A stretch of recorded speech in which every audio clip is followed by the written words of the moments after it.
Sa video na ito, malapit mo nang marinig ang isang bagay na maaaring ganap na magbago sa paraan ng paggamit mo ng turmeric habang buhay. Kung ikaw ay isang senior, kung ikaw ay lampas 55, 60, 70, makinig kang mabuti. Dahil ang ibubunyag ko ay hindi popular. Hindi ito uso. At hindi ito isang bagay na sasabihin sa iyo ng karamihan sa mga health influencer. Ang turmeric ay pinupuri sa lahat ng dako bilang isang himalang pampalasa. Sinasabi nilang nilalabanan nito ang pamamaga. Sinasabi nilang pinoprotektahan nito ang iyong utak. Sinasabi nilang sinasalba nito ang iyong puso. At marahil nagsimula kang uminom nito dahil gusto mong mabuhay ng mas matagal, makagalaw ng walang sakit, manatiling malaya, maiwasang maging pabigat sa iyong pamilya.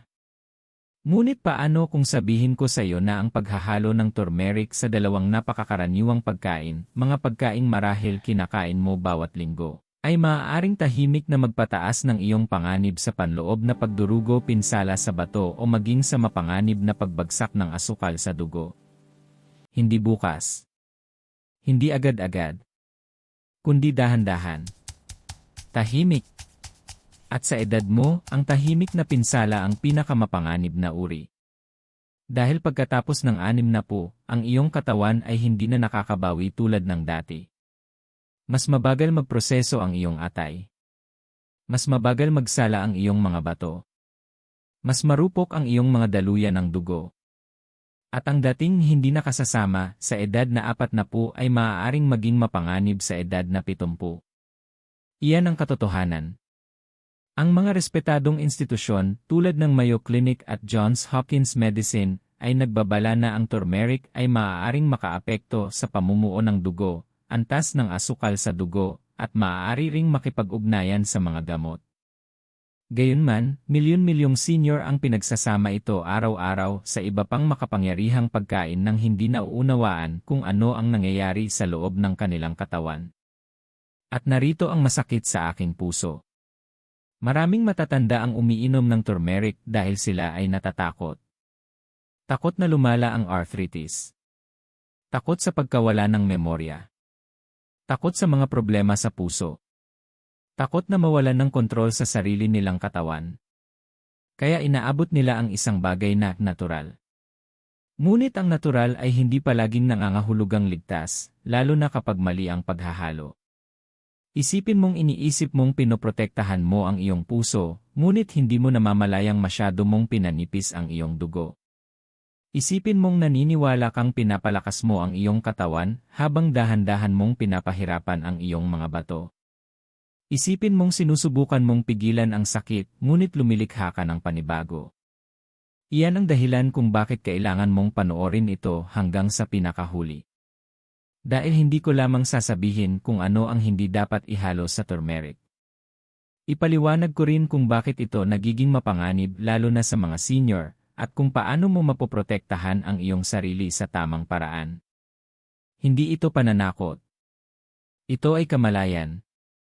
Kung naniniwala kang karapat-dapat protektahan ang iyong kalusugan, mag-iwan ng waya sa comment section ngayon mismo.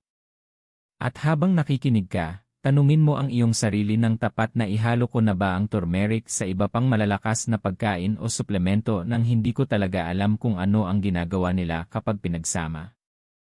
Maging tapat ka. Dahil ang kaalaman sa edad mo ay kapangyarihan.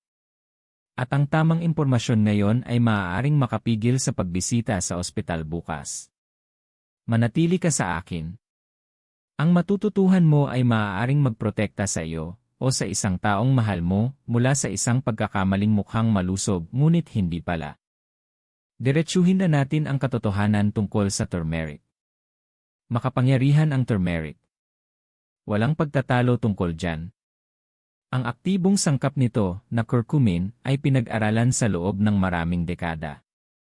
Natuklasan ng mga mananaliksik na mayroon itong malakas na anti-inflammatory at antioxidant na mga katangian. Kaya naman maraming senior ang lumalapit dito para sa pananakit ng arthritis, paninigas ng mga kasukasuan, proteksyon sa puso, at maging suporta sa memorya. Ang mga eksperto tulad ni A. Andrew Weil ay nagsalita tungkol sa potensyal na benepisyo ng turmeric sa natural na pagbawas ng pamamaga. Ang malalaking institusyon tulad ng Johns Hopkins Medicine ay naglathala rin ng mga pag-aaral na nagsasabing maaaring suportahan ng curcumin ang kalusugan ng utak at mga kasukasuan. Ngunit narito ang hindi malinaw na naipapaliwanag ng maraming tao. Ang turmeric ay hindi lamang simpleng pampalasa sa kusina kapag iniinom ng regular o sa mataas na dosis. Ito ay biologically active. Ibig sabihin, may binabago ito sa loob ng iyong katawan. Maaari nitong panipisin ang iyong dugo. Maaari nitong pababain ang iyong asukal sa dugo. Maaari nitong pasiglahin ang produksyon ng apdo. Maaari itong makaapekto sa paraan ng pagproseso ng iyong atay sa mga gamot. At kapag ikaw ay nasa edad 60 o 70, mas mahalaga ang mga pagbabagong iyon. Sa mas batang edad, mas marami pang reserba ang katawan mo. Mas mabilis makabawi ang iyong mga organo. Mas malakas ang iyong metabolismo. Ngunit habang tayo ay tumatanda, lumiliit ang puwang para sa pagkakamali. Ang dating walang epekto ay maaari nang magdulot ng hindi pagkakabalanse ngayon. Nagbabala ang Mayo Clinic na maaaring pabagalin ng turmeric ang pamumuo ng dugo at makipag-ugnayan sa ilang mga gamot. Hindi iyan maliit na detalye. Para sa mga senior na umiinom ng gamot sa puso, gamot sa presyon, gamot sa diabetes, o kahit araw-araw na aspirin, nagiging seryoso ito. Narito ang mas malalim na issue. Maraming tao ang nag-aakalang, kung mabuti ang kaunti, mas mabuti ang marami. Kaya mula sa paglalagay ng turmeric sa pagkain nagiging araw-araw na pag-inom ng turmeric tea hanggang sa pag-inom ng concentrated capsules minsan 1,000 ni o higit pa bawat araw. Ngunit ang concentrated supplements ay hindi kapareho ng paggamit sa pagluluto. Ang mga kapsula ay naghahatid ng mas mataas at mas malakas na dosis diretsyo sa iyong sistema. Binabago nito kung paano tumutugon ang iyong katawan. At walang malinaw na nagsasabi nito sa iyo. Kung sumasang-ayon ka na ang mga natural na remedyo ay dapat pa ring tratuhin ng may pag-ingat, maglagay ng laya sa comments.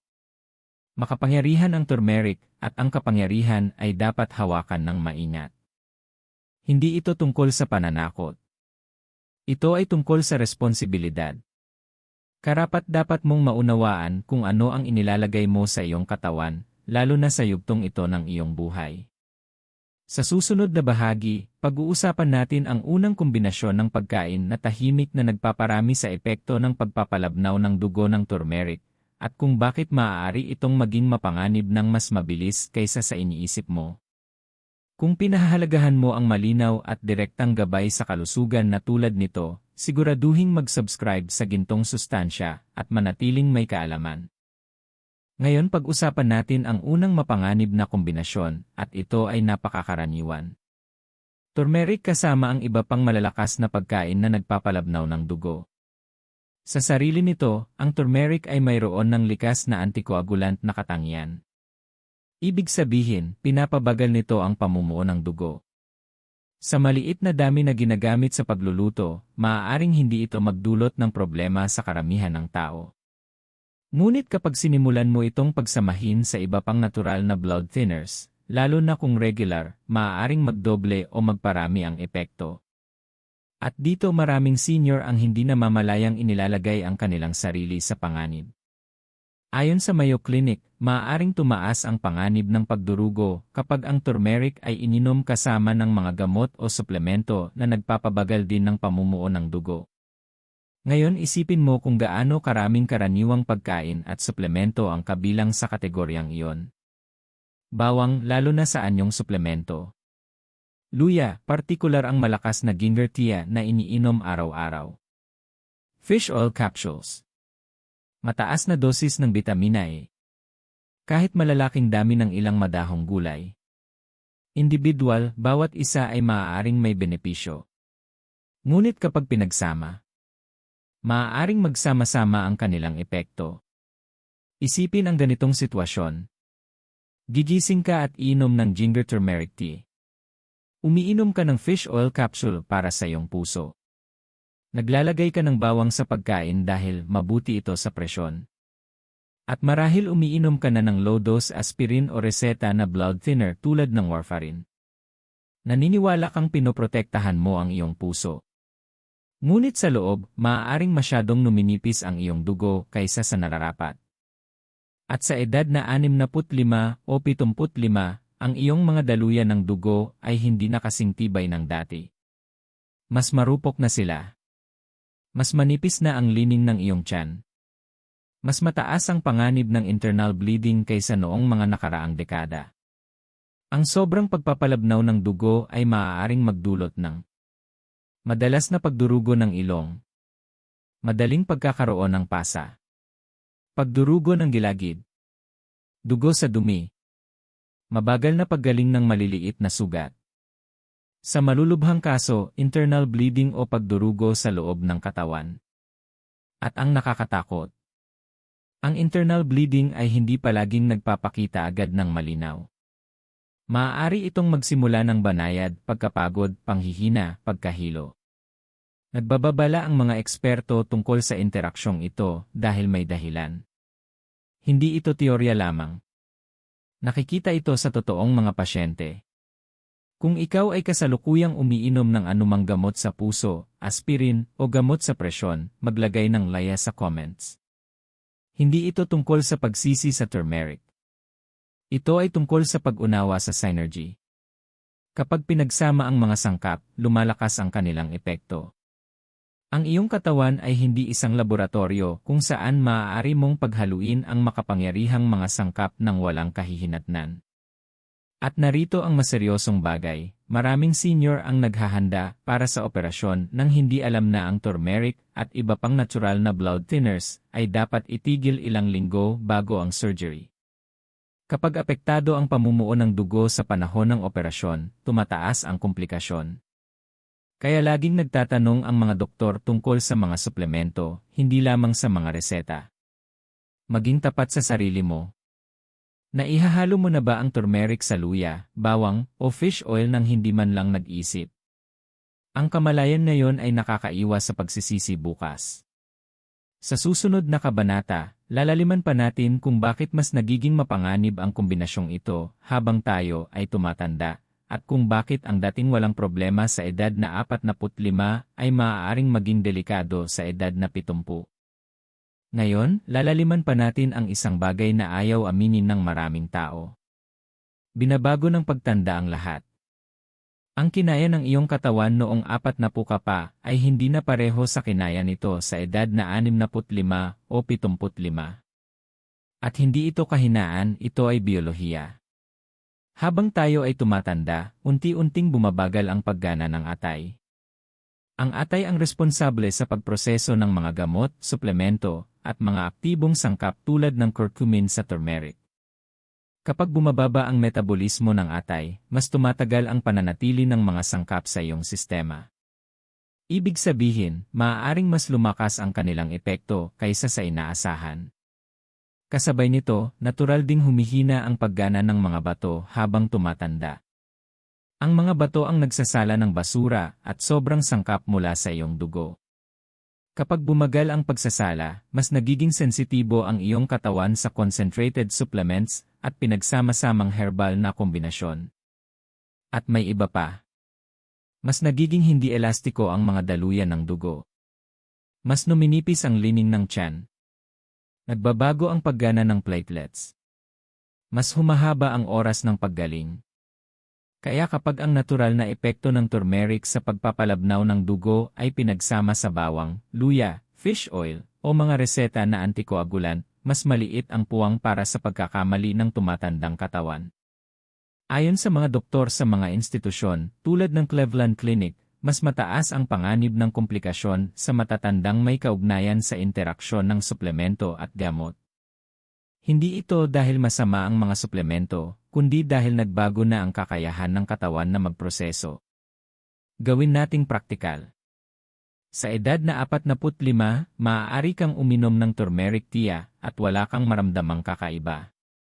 Sa edad na 70, ang parehong gawain, lalo na kung may kasamang gamot sa puso, ay maaaring magdulot ng pagkahilo dahil sa mas mababang presyon ng dugo, mas madaling pagkakapasa, o mas matagal na pagdurugo kahit sa simpleng maliit na sugat. At narito ang emosyonal na katotohanan. Maraming senior ang hindi nagsasabi sa kanilang doktor tungkol sa mga herbal na suplemento. Minsan dahil iniisip nilang natural lang naman. Minsan dahil natatakot silang sabihang itigil ito. Minsan dahil ayaw na nila ng panibagong sermon. Ngunit ang pananahimik ay maaaring maging mapanganib. Paulit-ulit na binibigyang diin ng mga respetadong eksperto sa geriatric medicine na ang pagsasabay-sabay ng maraming suplemento ay isa sa mga pinakanalilimutang sanhi ng maiiwasang komplikasyon sa matatanda. Kahit ang mga kilalang medical communicator, tulad ni A. Mehmet Oz, ay tinalakay kung paano ang pagsasama ng maraming healthy na sangkap ay maaaring hindi sinasadyang magpalaki ng panganib. Hindi ito tungkol sa pananakot. Ito ay tungkol sa pag-unawa na ang iyong katawan ay nararapat sa mas maingat na paglapit ngayon. Kung ikaw ay lampas 60 at kasalukuyang umiinom ng higit sa 2 suplemento araw-araw, maglagay ng laya sa comments. Walang kahihiyan dito. Maraming tao ang gumagawa nito. Ang susi ay kamalayan. Ang iyong katawan ngayon ay nangangailangan ng precision, hindi eksperimento. Kailangan ito ng koordinasyon sa pagitan ng iyong kinakain, iniinom na suplemento, at mga gamot na nireseta sa iyo. Kapag binaliwala natin kung paano binabago ng pagtanda ang ating panloob na balanse, hindi natin sinasadyang itulak ang katawan sa stress sa halip na suporta. At ang stress sa yugtong ito ng buhay ay hindi madaling nababawi. Sa susunod na kabanata, pag-uusapan natin ang ikalawang mapanganib na kombinasyon ng pagkain kasama ang turmeric, isa na nakaapekto sa iyong mga bato, at kung bakit maraming senior na gumagawa ng healthy smoothies, tuwing umaga ay maaaring hindi namamalayang pinapataas ang kanilang panganib. Ngayon pag-usapan natin ang ikalawang mapanganib na kombinasyon, at ito ay nakakagulat sa maraming tao. Turmeric kasama ang mga pagkaing mataas sa oxalate. Karamihan sa mga senior ay hindi pa nga naririnig ang salitang oxalate. Ngunit mas mahalaga ito kaysa sa iniisip mo. Ang turmeric ay likas na may taglay na oxalates. Ang oxalates ay mga compound na maaaring kumapit sa calcium sa iyong katawan at bumuo ng mga kristal. Kapag naipon ang mga kristal na ito sa mga bato, maaari silang maging kidney stones. Ngayon, dito tumataas ang panganib. Marami sa mga pagkaing itinuturing na super healthy ay mataas din sa oxalates. Spinach, beets, almonds, sweet potatoes, dark chocolate. Ilang uri ng mani at buto. Individual, maaaring maging bahagi ang mga pagkain ito ng balanseng dieta.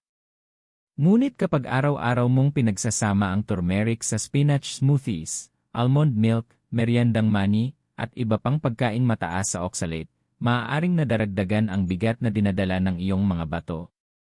Ayon sa mga pananaliksik na tinalakay ng Harvard Medical School, ang mataas na pag-inom ng oxalate sa pagkain ay maaaring mag-ambag sa pagbuo ng calcium oxalate kidney stones, lalo na sa mga taong may hilig o kasaysayan ng pagkakaroon ng bato sa bato. At narito ang kritikal na punto para sa mga senior. Natural na humihina ang paggana ng mga bato habang tumatanda. Pagkatapos ng 60, hindi na kasing husay ng dati ang pagsasala ng iyong mga bato. Mas nagiging karaniwan ang dehydration. Maraming senior din ang umiinom ng gamot para sa presyon o diabetes na nakaapekto na sa trabaho ng mga bato. Kaya kapag tuloy-tuloy na tumataas ang pagpasok ng oxalate sa katawan, maaaring mahirapan ang mga bato na alisin ang sobra. Isipin ang ganitong sitwasyon. Gigising ka at gagawa ng isang healthy smoothie. Spinach, almond milk, chia seeds, isang kutsarang turmeric, at marahil may beets pa. Makulay ito. Mukhang malinis. Masarap at mukhang masustansya. Ngunit sa loob ng iyong katawan, ang oxalates mula sa iba't ibang pinagmulan ay kumakapit sa calcium. Kung kulang ang iyong iniinom na tubig at maraming matatanda ang hindi sapat uminom, mas lalo pang tumataas ang konsentrasyon nito. Sa paglipas ng panahon, maaaring mabuo ang mga kristal. Ang kidney stones ay hindi lamang masakit. Maaari itong magdulot ng matinding pananakit sa ibabang likod, pagduduwal, impeksyon, at sa malulubhang kaso, pagbabara na ng angailangan ng agarang gamutan. Ipinaliliwanag ng National Kidney Foundation na ang mga taong may kasaysayan ng kidney stones ay dapat magbawas sa mga pagkaing mataas sa oxalate at tiyakin ang sapat na hydration. Mas nagiging mahalaga ang babalang ito kapag regular na dinadagdagan ng turmeric ang dieta. Kung ikaw ay nagkaroon na ng kidney stone dati, maglagay ng laya sa comments. Kapag naranasan mo na ang sakit na yon, hindi mo ito malilimutan. At may isa pang mas nakababahalang bagay, may ilang tao na umiinom ng mataas na dosis ng turmeric supplements habang mataas din sa oxalate ang kanilang pagkain. Ang mga suplemento ay kadalasang may concentrated turmeric extracts na maaaring magdagdag ng mas maraming oxalate kaysa sa paggamit lamang sa pagluluto. Muli, hindi ito tungkol sa pagtawag sa turmeric na mapanganib. Ito ay tungkol sa tamang dosis. Ito ay tungkol sa mga kombinasyon. Ito ay tungkol sa konteksto. Ang iyong mga bato ay tahimik na manggagawa. Hindi sila agad nagrereklamo. Ang pinsala ay unti-unting nabubuo hanggang sa lumitaw ang mga sintomas, at sa panahong iyon, maaaring malayo na ang proseso. Sa yugtong ito ng buhay, mas madali ang pag-iwas kaysa sa gamutan. Kung regular kang umiinom ng green smoothies na may turmeric, maging tapat at i-type ang smoothie sa comments. Ang kamalayan ay kapangyarihan. Sa susunod na kabanata, lalaliman pa natin ang koneksyon sa mga bato, at kung bakit ang hydration, balance ng calcium, at pagmumoderate ay napakahalaga kung pipiliin mong ipagpatuloy ang turmeric sa iyong routine. Ngayon, tignan nating mabuti ang koneksyon sa mga bato, ang bahaging lubos na hindi napapansin ng maraming senior. Ang kidney stones ay hindi lamang maliit na discomfort. Maaari itong maging napakasakit. Maaari itong magdulot ng pagbabara, impeksyon, at pangmatagalang pinsala sa mga bato.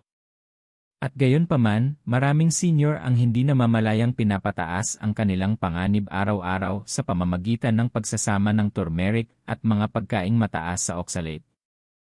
Narito ang agham. Ang turmeric ay may taglay na oxalates, na kapag pinagsama sa iba pang pagkaing mataas sa oxalate tulad ng spinach, beets, almonds, at chocolate, ay maaaring bumuo ng calcium oxalate crystals sa mga bato. Sa paglipas ng panahon, ang mga kristal na ito ay lumalaki at nagiging bato. At habang ang maliit na bato ay maaaring makalusot ng hindi napapansin, ang mas malalaki ay maaaring magdulot ng matinding sakit at seryosong komplikasyon. Ayon sa National Kidney Foundation, mas mataas ang panganib para sa mga nakatatanda. Bakit? Dahil natural na humihina ang paggana ng mga bato habang tumatanda. Pagkatapos ng 60, hindi na kasing husay ang pagsasala ng mga bato, at madalas ay kulang sa hydration ang katawan. Dahil dito, mas nagiging vulnerable ang mga senior sa epekto ng pag-ipon ng oxalate. Pag-isipan mo ito sandali.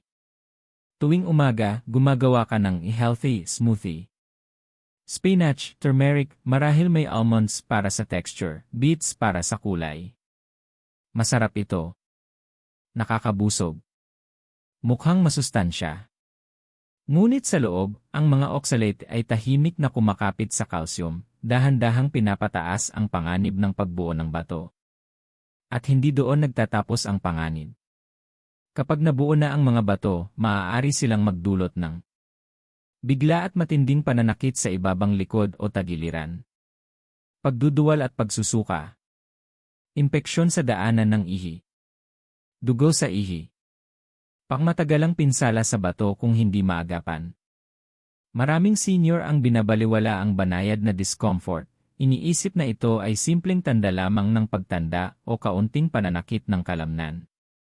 Ngunit ang kidney stones ay madalas nagsisimula ng maliit at hindi napapansin. Sa oras na sumiklab ang sakit, maaaring seryoso na ito. Narito kung saan lalo pang pinapalakas ng turmeric ang panganib. Sa anyong concentrated supplement, ang curcumin extracts ay nagpapataas ng exposure sa oxalate. Kahit ang paggamit sa pagluluto ay may maliit ngunit tunay na ambag sa kabuang oxalate intake, at kapag pinagsama sa iba pang pagkaing mataas sa oxalate, nagiging pinagsama-samang epekto ito. Binibigyang diin ng mga eksperto sa Harvard Medical School ang kahalagahan ng moderation at hydration. Ang mga diet na mataas sa oxalate ay maaaring maging ayos para sa karamihan kapag balanse, ngunit ang mga senior ay kailangang maging mas maingat. Kahit simpleng pagdagdag ng pag-inom ng tubig, paghiwa-hiwalay ng oras ng pagkain ng mga pagkaing mayaman sa oxalate, o pagbawas sa concentrated turmeric supplements, ay maaaring makabawas ng malaki sa panganib. Maraming tao ang nag-iisip, malusog naman ako, umiinom ako ng tubig, maayos ang pagkain ko, walang mangyayari sa akin. Ngunit nagbabago ang tibay ng katawan habang tumatanda. Ang kayang salain ng iyong mga bato ng walang problema noong 40 ka pa ay maaaring magdulot na ng strain sa parehong dieta sa edad na 65 o 70. Hindi ito para takutin ka. Ito ay para gisingin ang iyong kamalayan. Tahimik na nagtatrabaho ang iyong mga bato. Hindi sila nagbibigay ng paulit-ulit na babala.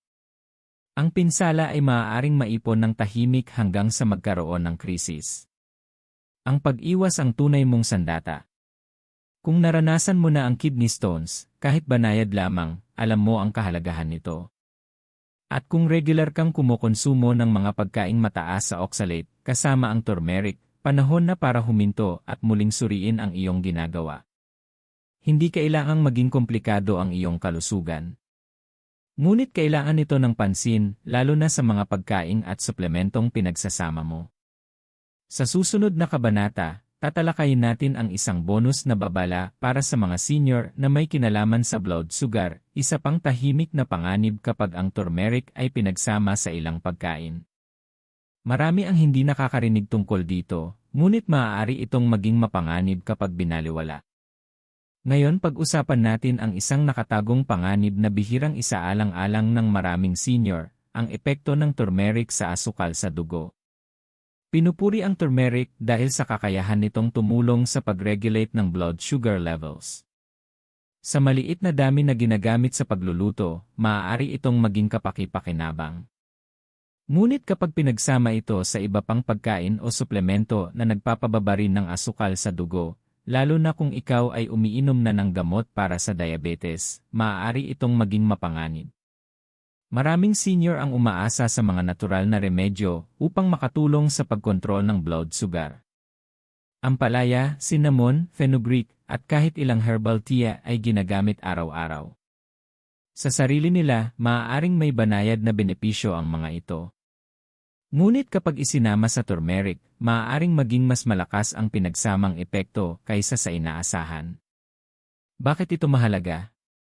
Kapag masyadong bumaba ang asukal sa dugo, isang kondisyon na tinatawag na hypoglycemia, maaari itong magdulot ng pagkahilo, pagkalito, pagpapawis, mabilis na tibok ng puso, at sa malulubhang kaso, pagkahimatay. Para sa mga senior, maaaring maging partikular na mapanganib ang hypoglycemia. Ang biglaang pagkahilo o pagkahimatay ay maaaring magdulot ng pagkakadulas, bali, o pinsala sa ulo. At maraming senior ang mag-isang nakatira, kaya maaaring maging seryoso ang mga ganitong pangyayari. Mas tumataas ang panganib kung ikaw ay umiinom ng reseta na gamot para sa diabetes, tulad ng insulin o metformin. Maaaring palakasin ng turmeric ang epekto ng pagpapababa ng asukal sa dugo, na nagtutulak sa glucose levels na maging delikadong mababa nang hindi mo namamalayan. Pag-isipan mo ito ng mabuti. Maaaring simulan mo ang araw sa isang turmeric latte, budburan ng cinnamon ang iyong oatmeal, at uminom ng smoothie na may ampalaya o fenugreek seeds. Bawat isa ay may epekto, ngunit kapag pinagsama, maaari nilang pababain ang iyong blood sugar ng higit sa ligtas na antas. At narito ang banayad na panganib, maaaring hindi mo agad ito mapansin. Ang mild hypoglycemia ay maaaring maramdaman bilang pagkapagod o bahagyang pagkahilo, mga sintomas na madalas iugnay ng mga senior sa pagtanda lang. Ngunit ang paulit-ulit na mga episode ay maaaring magpahina sa iyong puso, makaapekto sa iyong utak, at magpataas ng panganib ng pagkakadulas. Ipinapakita ng pananaliksik mula sa mga eksperto sa geriatric care na mas sensitibo ang matatanda sa pagbabago ng blood sugar.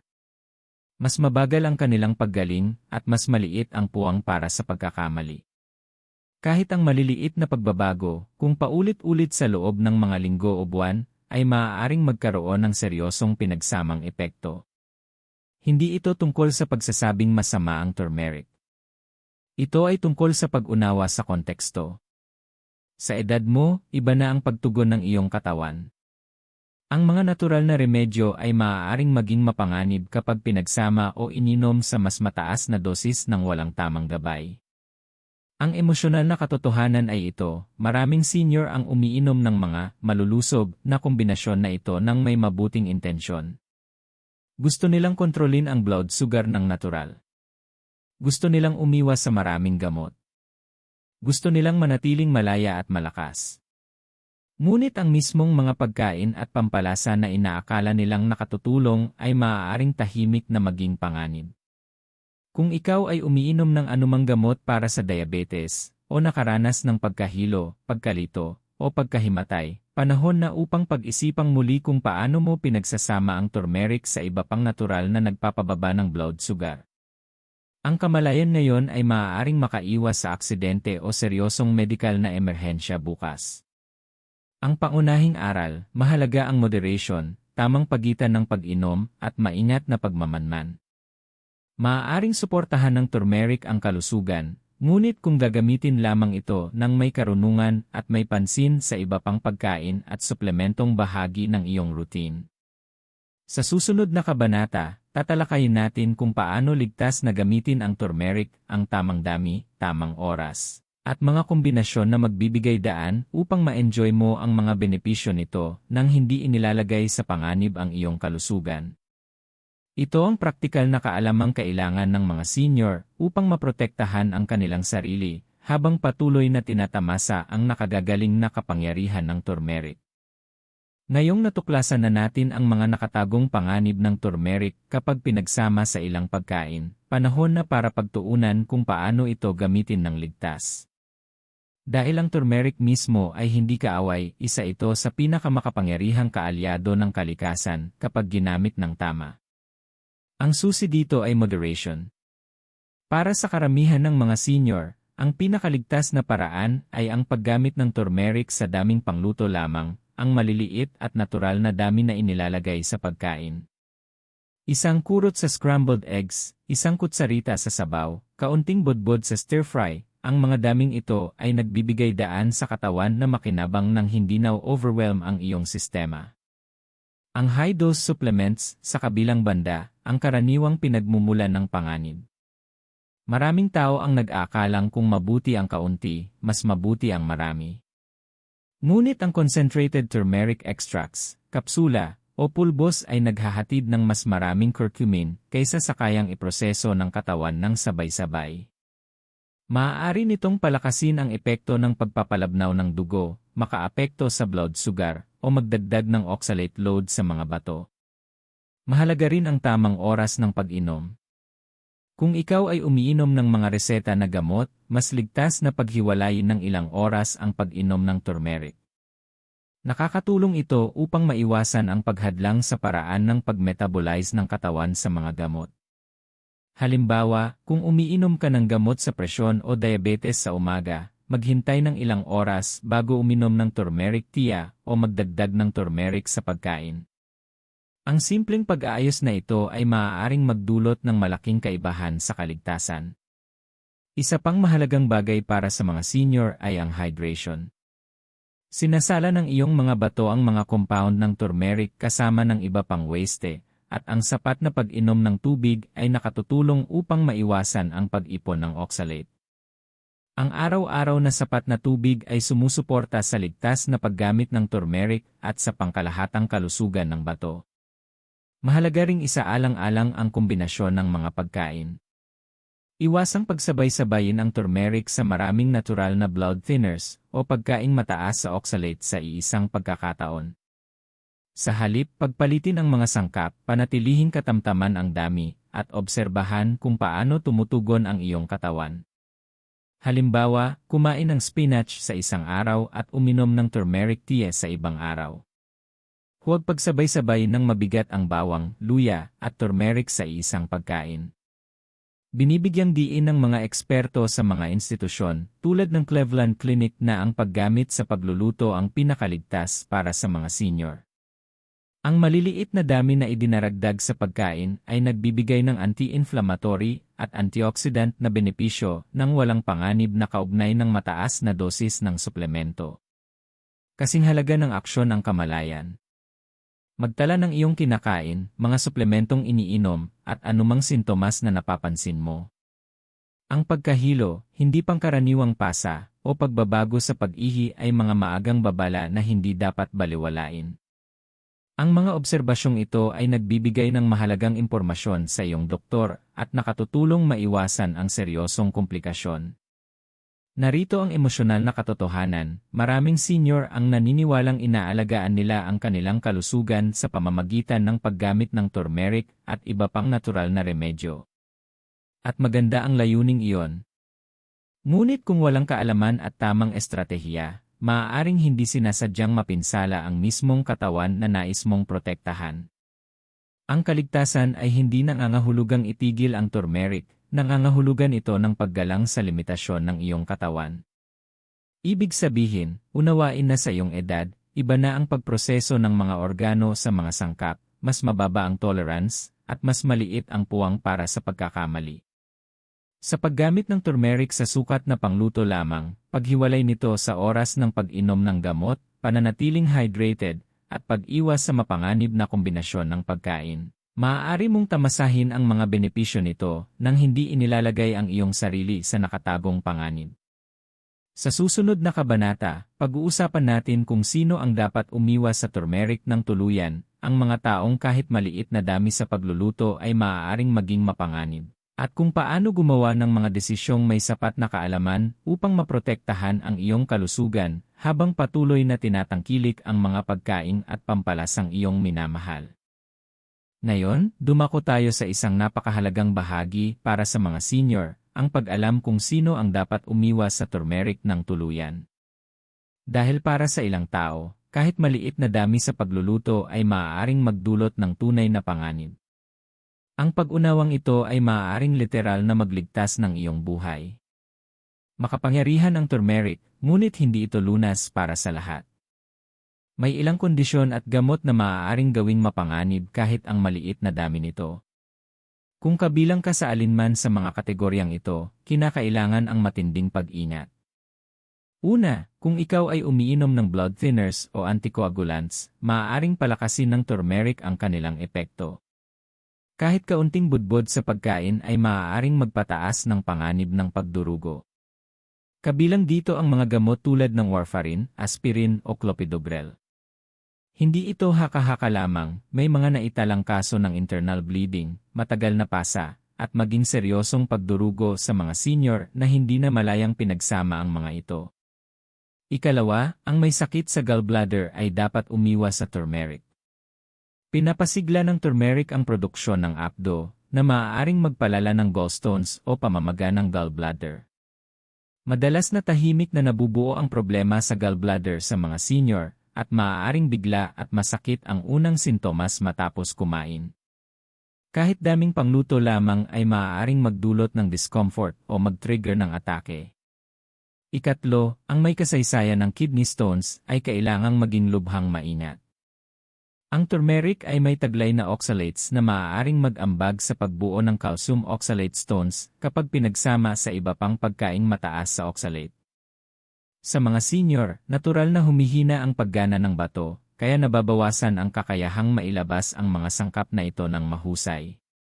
Ang pagwawalang bahala rito ay maaaring humantong sa masakit na bato, impeksyon, at pangmatagalang pinsala sa bato. Ika-4, ang may mga bleeding disorder ay dapat maging mapagbantay.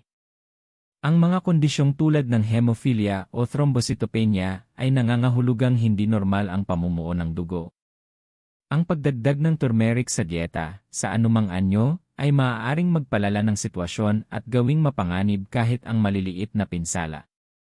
Ikalima, kung ikaw ay nakatakdang operahan, dapat iwasan ang turmeric nang hindi bababa sa 2 linggo bago ang operasyon. Ang epekto nito sa pagpapalabnaw ng dugo ay maaaring makaapekto sa pamumuo habang isinasagawa ang surgery at magpataas ng panganib ng pagdurugo. Maraming senior ang hindi nakakaalam na ang mga herbal supplement ay kasing halaga ng mga reseta na gamot pagdating sa pagdedeklara bago operahan. Ang hindi pagsasabi nito sa surgeon ay maaaring magdulot ng seryosong komplikasyon. Mahalaga ring maunawaan na kahit hindi ka kabilang sa mga nabanggit na kategorya, ang edad mismo ay nagbabago ng antas ng panganib. Paglampas ng 60, hindi na kasing husay ang pag-metabolize ng atay at bato sa mga sangkap, at mas nagiging sensitibo ang katawan sa mga suplemento at halamang gamot. Ang dating ligtas sa loob ng maraming taon ay maaaring biglang maging mapanganib. Ang emosyonal na katotohanan ay ito, maraming senior ang nais kontrolin ang kanilang kalusugan. Nais nilang gumamit ng natural na remedyo upang maiwasan ang sakit, mabawasan ang pananakit, at maramdamang may kapangyarihan sila. At kahanga-hanga ang layuning iyon. Ngunit kung walang pag-unawa sa mga limitasyon, kung hindi alam kung kailan dapat umiwas, ang mabuting intensyon ay maaaring makapinsala sa mismong katawan na nais protektahan. Simple ang mensahe, ang turmeric ay isang kasangkapan, hindi isang himalang lunas.